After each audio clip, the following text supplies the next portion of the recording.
Tonight at 10, the Chancellor delivers a tax-cutting autumn statement. So why is the overall tax burden so high? Jeremy Hunt cut national insurance and increased pensions and benefits, but we're paying more tax than since the war. Still, he defended his record. Rather than a recession, the economy has grown. Rather than falling as predicted, real incomes have risen. Our plan for the British economy is working. The Chancellor claims that the economy has turned a corner.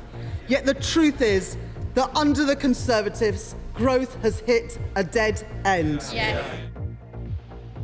We've been talking to people here in Hull and asking them, do they feel better off? Also tonight, Israel now says the first Israeli hostages won't be released until Friday at the earliest. Negotiations are continuing to free 50 of those being held, mainly women and children, in return for 150 Palestinian prisoners during a 4-day temporary ceasefire. And a surprise return. Sam Altman is back as the head of OpenAI less than a week after he was sacked by the board. On BBC London, gauging the temperature of the autumn statement on Londoners.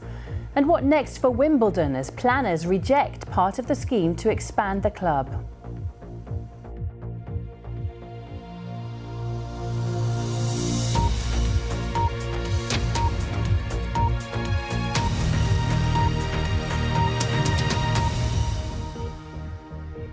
Good evening from Hull, where on the day of Jeremy Hunt's autumn statement, we've been talking to people here about how they feel the Chancellor's plans will affect them. We're at the Street Life Museum, which celebrates this great port city's economy and transport. And from here, we'll be assessing Jeremy Hunt's tax and spending plans for the year ahead, including measures affecting the take-home pay and household budgets of millions of people. There'll be tax cuts, including a cut in national insurance from 12% to 10% for 27 million people. The state pension will increase by 8.5%, and universal credit and disability benefits will rise by 6.7%. But those on welfare must take a work placement if they're still looking for a job after 18 months or risk losing their benefits. And the overall picture for growth is gloomy. The independent watchdog, the OBR, says its forecasts for growth are sharply lower than predicted, and that's for the next 2 years. The OBR also says that despite today's tax cuts, the overall tax burden is set to rise to a post-war high.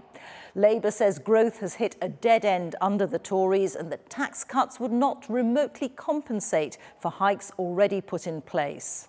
In a moment, we'll hear from our political editor, Chris Mason. But first, here's our economics editor, Faisal Islam. Reeta, the really big question coming out of this autumn statement is, are we at an economic turning point after 3 years of economic turmoil? And the answer from the government's own forecasters today is not just yet, because inflation is forecast to be higher than they previously expected next year and growth slower than expected. But we may well be at a turning point in terms of economic policy. The Chancellor received a near £30 billion windfall today, and he made a very big choice to spend it, not on protecting hard-pressed public services from rising prices, but instead on a business tax cut and a big cut for workers immediately. Faisal, thank you. We'll have more from Faisal in just a moment, but let's hear first from our political editor, Chris Mason in Westminster. Days like today here come with a certain anticipation. Smile on his face, the autumn statement under his arm. Now the right time for tax cuts, Chancellor. And the questions beginning for Jeremy Hunt. I now call the Chancellor to make the autumn statement. Jeremy Hunt. The big thing talked up in advance of today was tax cuts, and here was the main one for many workers. Today, Mr. Speaker, I'm going to cut the main 12% rate of employee national insurance by 2 percentage points from 12% to 10%. That change will help 27 million people. It means someone on the average salary of £35,000 will save over £450. And Mr Hunt said this cut would happen in early January. But the overall tax burden is still rising, albeit a little less than it would otherwise have done. For the self-employed, there was a tax cut too, the abolition of what is known as Class 2 national insurance and a cut in Class 4 national insurance. Taken together with the abolition of the compulsory Class 2 charge, these reforms will save around 2 million self-employed people an average of £350 a year from April. As ministers try to kickstart the sluggish economy, companies will be able to deduct their spending on new equipment and machinery from their profits, and so pay less tax. I will today make full expensing permanent. That is the largest business tax cut in modern British history. Other things announced today. From April, benefits will go up by 6.7%, the state pension by 8.5%, and the minimum wage for those aged 21 and older will be £11.44 an hour. Jeremy Hunt also said he was determined to help people who are out of work to find work. And if after 18 months of intensive support, job seekers have not found a job, we'll roll out a programme requiring them to take part in mandatory work placement. And if they choose not to engage with the work search process for 6 months, we will close their case and stop their benefits. The Chancellor summarised his plan like this. The biggest package of tax cuts to be implemented since the 1980s, an autumn statement for a country that has turned a corner, an autumn statement for growth, which I commend to the House. Incoming next, the reaction. Firstly, from the woman who wants the Chancellor's job. As the sun begins to set on this divided, out of touch, weak government, the only conclusion that the British people will reach is this. After 13 years of Conservatives, the economy is simply not working, and despite all the promises today, working people are still worse off.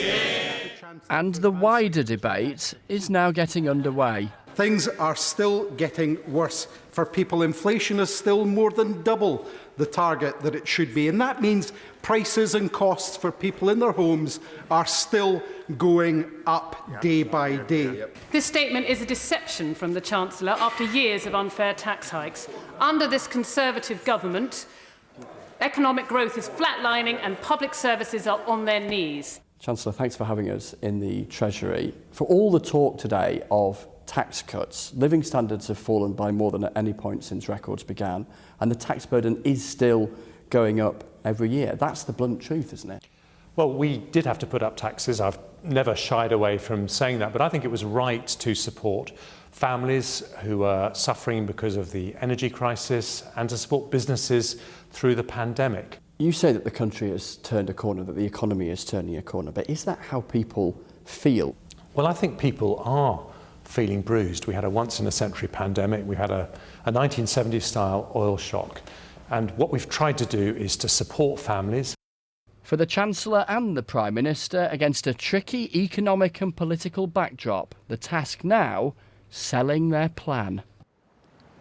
So yes, those tax cuts, but also that growing tax burden and that squeeze on living standards. And that big picture reality always meant the likelihood today, whatever was announced, is that people might think, is it just a drop in the ocean? And that would perhaps have been a challenge for any Chancellor from any party confronted by that bigger picture reality. The interesting thing tonight is Labour pretty much agree with much of what was in what we heard today, agreeing with the tax cuts and willing to look at some of the other measures. And they share the same diagnosis as the Conservatives about what really matters here, getting growth. The challenge is how. Chris Mason in Westminster, many thanks. Well, we've heard there what the Chancellor is planning. Let's get more on Faisal Islam's thoughts on what it means for the economy. It's the time for giving, but for the Chancellor, it is now time for giveaways too. He wants a new optimistic spirit to leave behind years of rolling economic turmoil. But a big budgetary day like today brings a new assessment, an official forecast for the economy from the Office for Budget Responsibility. Things have changed since the last forecast at the budget in March for the two big economic measures, inflation and growth. First, inflation. Yes, it has halved from the peak, the much proclaimed turning point for Downing Street. But this new forecast in the purple here sees inflation significantly higher than at the March budget there in yellow, above the official Bank of England target for the next couple of years. And then there's growth. This year, no recession anymore, as had been predicted here in the yellow. But growth now notably slower next year and the year after, as you can see in the purple. Let's focus on 2027-28.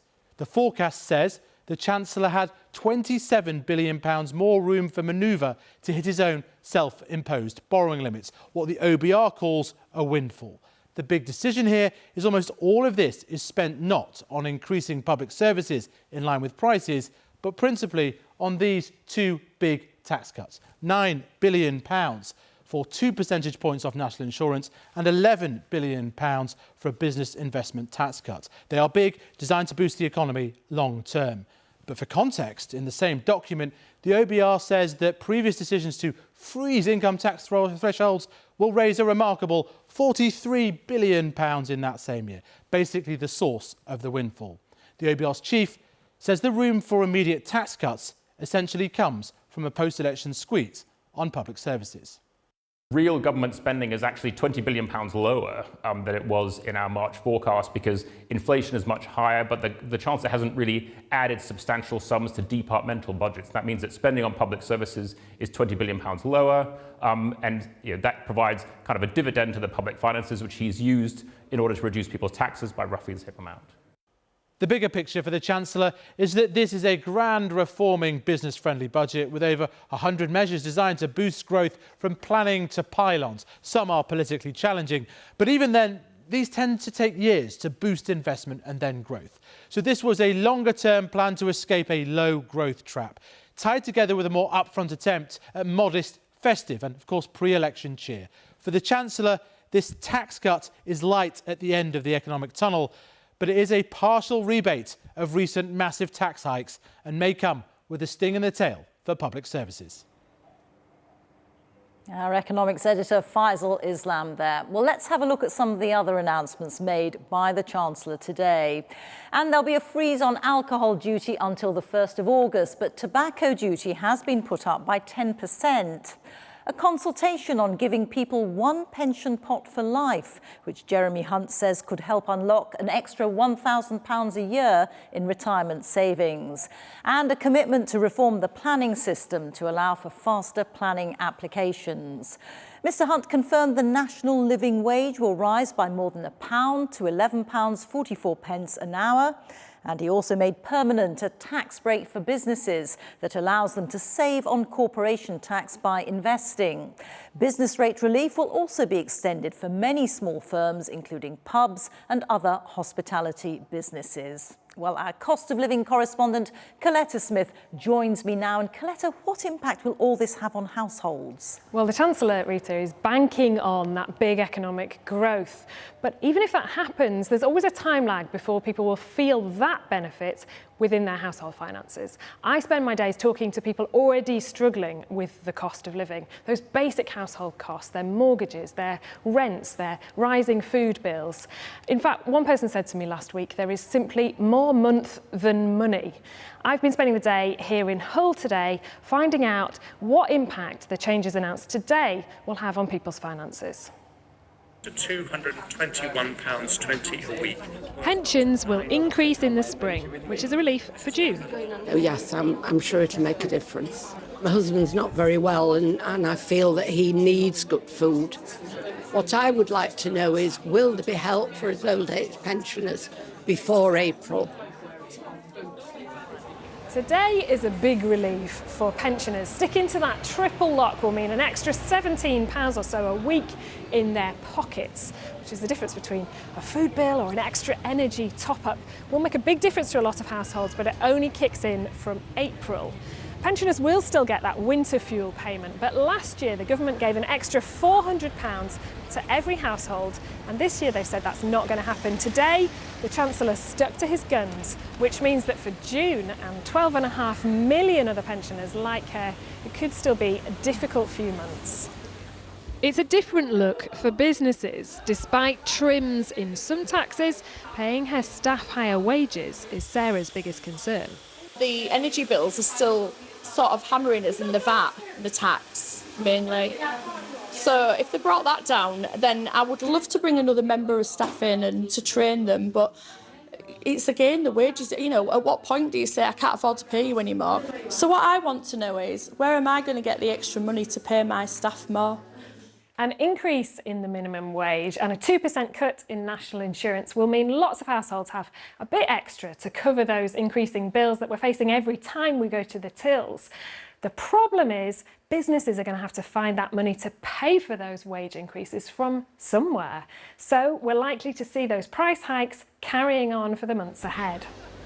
Across town, Beth works as a dental nurse 2 days a week and gets a top-up from Universal Credit, which will now increase in April. I thought it was going down, so that's good that it's going up. Sometimes I think, what's the point in going to work when they're going to take half of it off me anyways? I may as well just stay at home. What I'd like to know is, if I work an extra day, will it be worth my while? For two parents with 2 children on Universal Credit, it'll be an increase of around £1,000 from April. But with no announcements made about childcare costs and no increase to the point that people start to pay different levels of income tax, it's still a really difficult equation for lower income parents to make sure that they don't lose out. Coletta Smith reporting there. Well, Jeremy Hunt has described changes to the benefit system as the biggest set of welfare reforms in a decade. Our social affairs correspondent Michael Buchanan has been looking at them in more detail. Aidan Wood's passion is music. He's more time to indulge his hobby since losing his job in retail last year, having worked for 16 years. A below-knee amputee who's developed mental health problems. He fears being forced into a new job.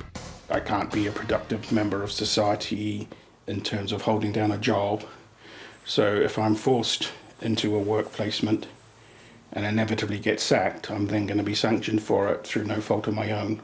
And that just, you know, all I want is just to know where my next paycheck's coming from. I don't want to have to worry about ticking all these boxes that I can't tick.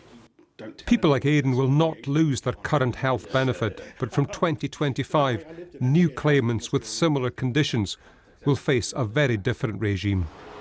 Instead of extra welfare payments, hundreds of thousands of people will have to look for work.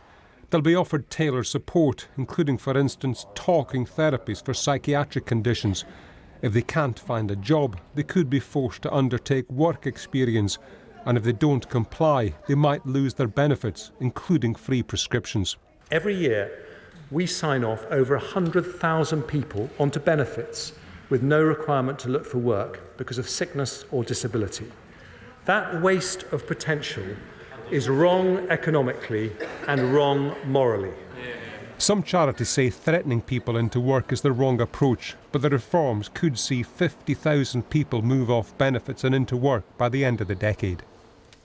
Despite these changes, the Office for Budget Responsibility forecasts that spending on health-related benefits will increase by £12 billion by 2028-29, as hundreds of thousands of more people become ill and rely on the benefit system to help them get by. These reforms reveal a growing problem. Britain is becoming a sicker country. Michael Buchanan, BBC News. That's all from me and the team in Hull for the time being. We'll be back a little later in the programme, but for now it's back to you, Sophie. Reeta, thank you. Israel has just announced that the first Israeli hostages will not now be released until Friday at the earliest. The temporary ceasefire has been delayed as well. It was supposed to come into effect at 10 o'clock tomorrow morning, with the first of 50 hostages released at lunchtime. But tonight Israel has said that negotiations were continuing with Hamas, which is designated a terrorist organisation by the UK. Under the deal they have been working on, 50 of around 240 Israelis should be released from Gaza, around a dozen a day, during a 4-day temporary ceasefire. In return, 150 Palestinian women and teenagers would be released from Israeli prisons. Our senior international correspondent Ola Girin reports, and there are distressing images from the start. A reminder of how all this began on October 7th. Hamas gunmen storming across the border from Gaza, hunting Israelis to kill or capture. Around 240 were taken hostage. Among them, Cherie Bibas, trying to shield her 2 little boys from the horror all around them. 10-month-old Kafir had just started crawling. Ariel, who's 4, loves climbing and Batman. Now they and their mother are expected home in the coming days, along with dozens of other women and children. They don't know yet that Hamas killed their grandparents. Cherie's cousin, Ifat, is caught between hope and torment. I don't know what kind of children will come back to us. The trauma, what they saw. And until I see them in my own eyes, I don't believe any lists of names, and I don't believe any news coming today from anywhere. I need to see them in my own eyes. I need to hold my cousin in my arms.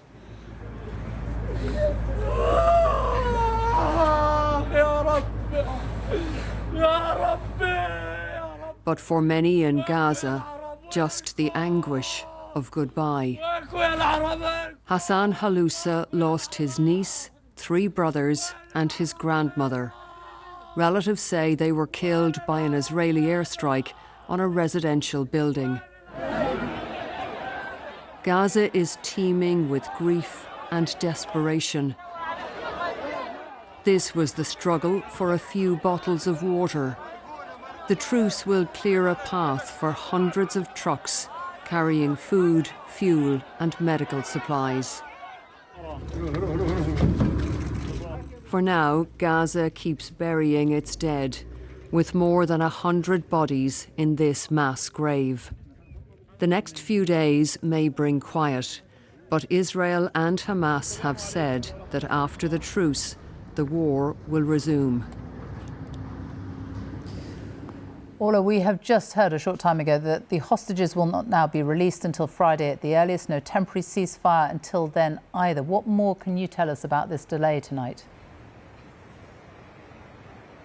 Well, it's certainly a change, Sophie, at the 11th hour. Israel was gearing up for the release of hostages as early as tomorrow morning. Now, there are conflicting reports here about what has caused the setback. Some claims that Hamas hasn't actually ratified the ceasefire agreement. Other reports that it has not provided Israel with a list of the hostages who were to be released on the first day. And that mechanism is supposed to be part of the agreement.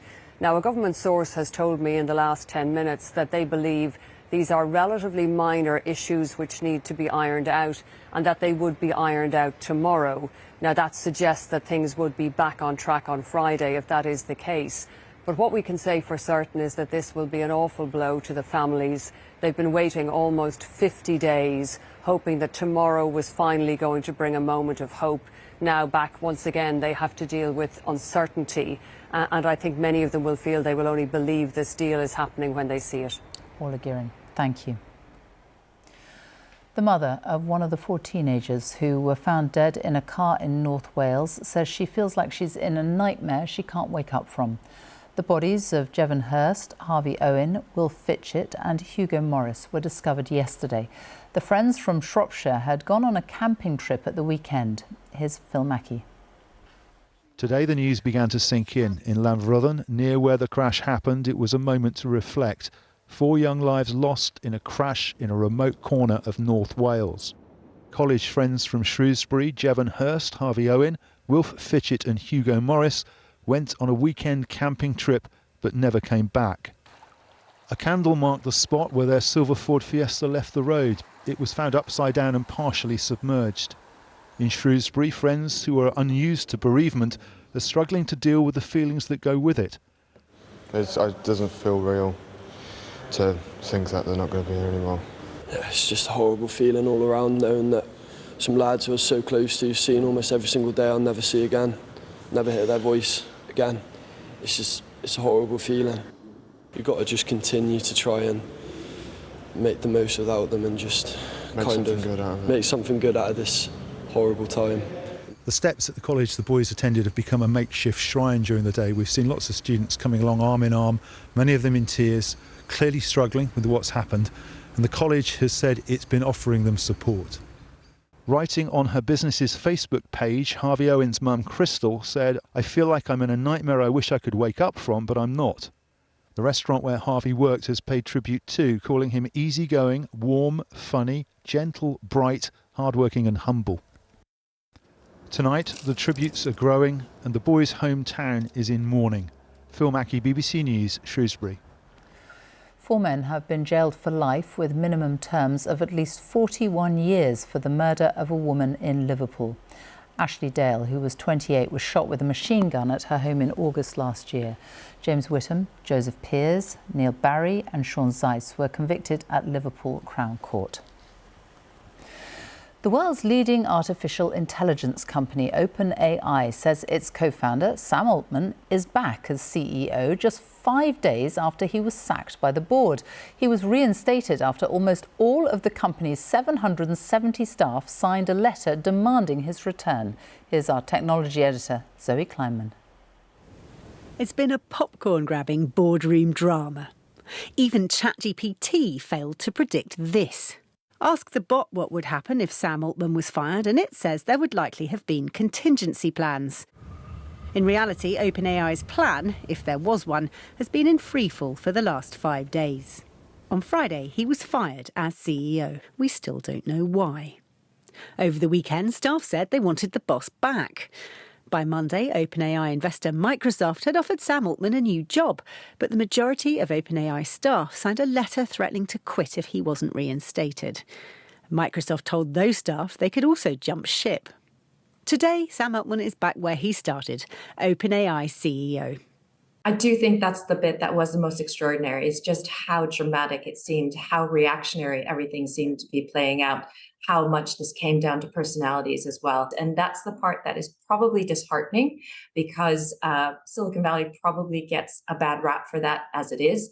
This won't help erase that at all. There are 2 reasons why this tech drama is so important: money and power. AI potentially promises a great future if things go well, and destruction if they do not. Investment money is pouring in, but you also need expertise to develop these tools and keep them safe. This latest merry-go-round has distracted from OpenAI's fundamental ambition, trying to create technology which can benefit the whole of humanity. Zoe Kleinman, BBC News. That's it from me. Back now to Reeta in Hull. Sophie, we've been here at the Street Life Museum listening to the Chancellor delivering his autumn statement, and this against a backdrop of people really struggling with the cost of living crisis. Here in Hull, GPs say that they've seen a clear rise in the number of patients coming to see them with mental health problems linked to financial worries. One of the tools now available to doctors is social prescribing, where they can refer patients for non-medical treatment such as gardening, and also advice services to help with issues like debt. It can work wonders, as I found out. My anxiety made me not want to leave the house at all.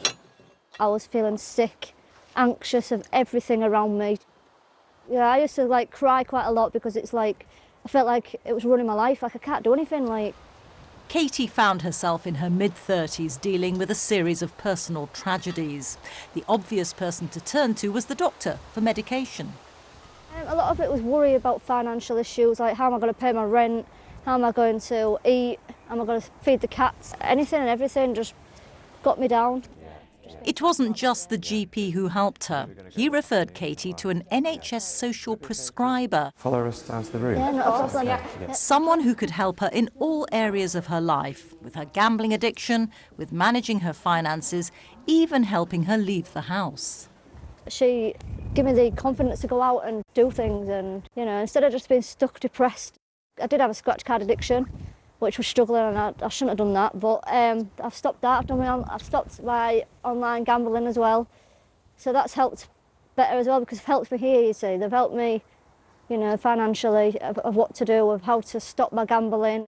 Coming here has given me confidence. And Katie is one of 200 patients whom Cara helps. The first appointment is an hour long, so Cara can get to the bottom of her patients' problems.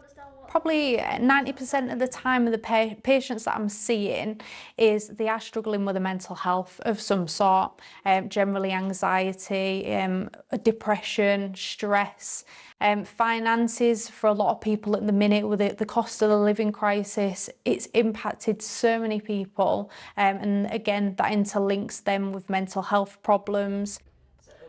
The doctor at Katie's surgery told me tens of thousands of patients have been referred for social prescribing across the region, which has one of the highest levels of deprivation in the UK.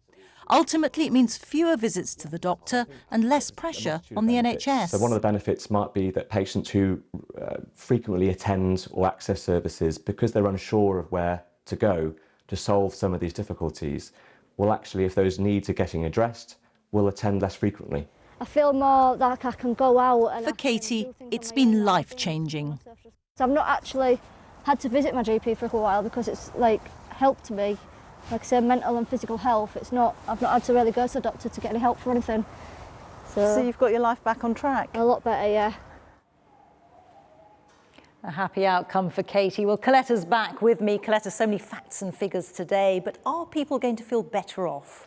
Reeta, the cost of living crisis has deepened the divide right across the UK. Research by the Centre for Cities shows that people living here in Hull, and in fact almost every city outside the south of England, are facing higher typical household inflation.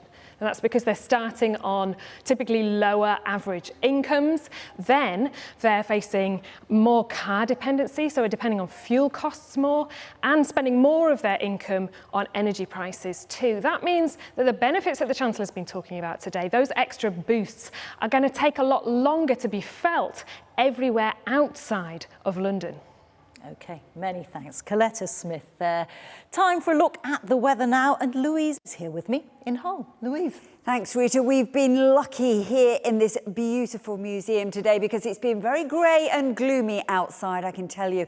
A blanket of cloud around, very mild. We actually had 50 degrees in Moray, but all that is set to change as we move through the rest of this week. If you haven't already heard, it's turning colder, and we are going to see some wintry showers as well into the far north and east. So we've got this area of high pressure at the moment driving the story across England and Wales, but further north, the isobars squeezing together, a cold front arrives. It's turning increasingly wet and windy here. So gales likely through the night tonight across the Northern Isles and some outbreaks of rain. But elsewhere, with that cloud around acting a little bit like a blanket, it stays quite mild through the night, although a bit damp and drizzly along Expo's west coast. So temperatures generally will sit at double figures. So another mild start to tomorrow, but another grey, gloomy, damp one. Drizzly rain on the west coast, some patchy mist and fog slowly brightening up perhaps into England and Wales as we go through the day. Our weather front across Scotland sinks its way south into Northern Ireland and Northern England. Behind it, quite a clearance.